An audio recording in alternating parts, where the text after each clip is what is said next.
Hi,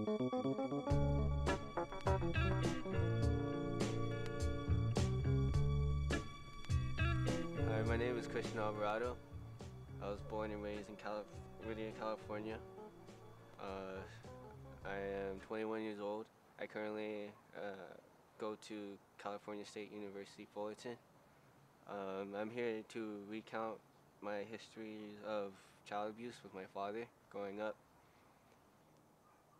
With my father around growing up, he was just a very different man, just always angry all the time. Nothing seemed to satisfy him.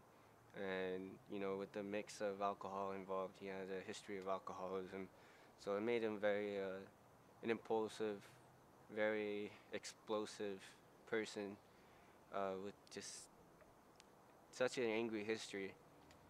Uh, and my mother, at the time, she was very sick, still is sick. She had cancer and a history of having a hernia and chronic pain. Living with that and having that debilitation, she couldn't do much to protect me and my brother. Um, with that being said, my father would come around and, he would just also take advantage of my mom, neglect her needs. She at times wouldn't give her medications. Um, with me involved being the oldest child, whereas my brother at the time he was 10 years old and I was 12. My dad would come around and beat the living crap out of me.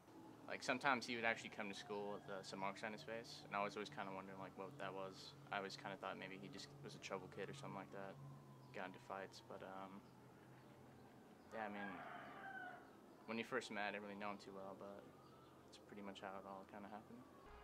My name's Michael Conricus, and I'm related to Chris. I'm his cousin, and when he was younger, he had a lot of issues. At family events, he'd always have like a strange bruise. When we'd hang out, I'd ask him about it. He'd just get really mad and not want to talk about it. I was really worried about him for a while. My mom couldn't do much. She could hear everything, but she wasn't well enough to get up. She was having, fever attacks, and her rationale wasn't in full function.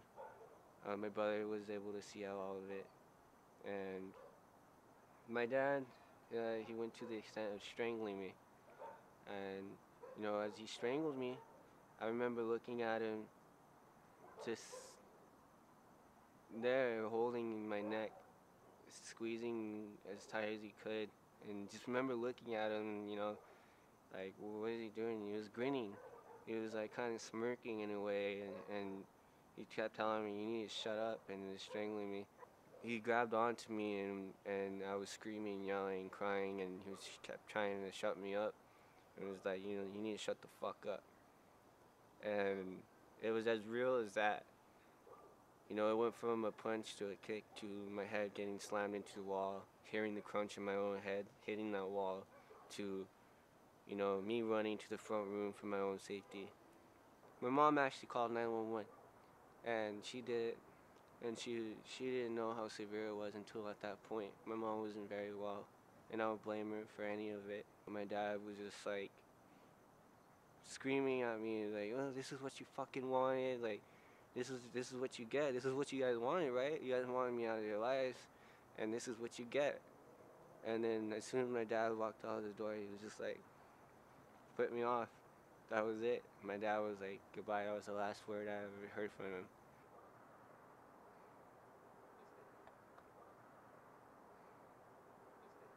With my mom being there, she was always our number one supporter. When things got really hard growing up without my father, she said, we're going to get through this. You'll be okay. My future consists of becoming a neurologist or an otolaryngologist to help those in need and give back to the people who need that support.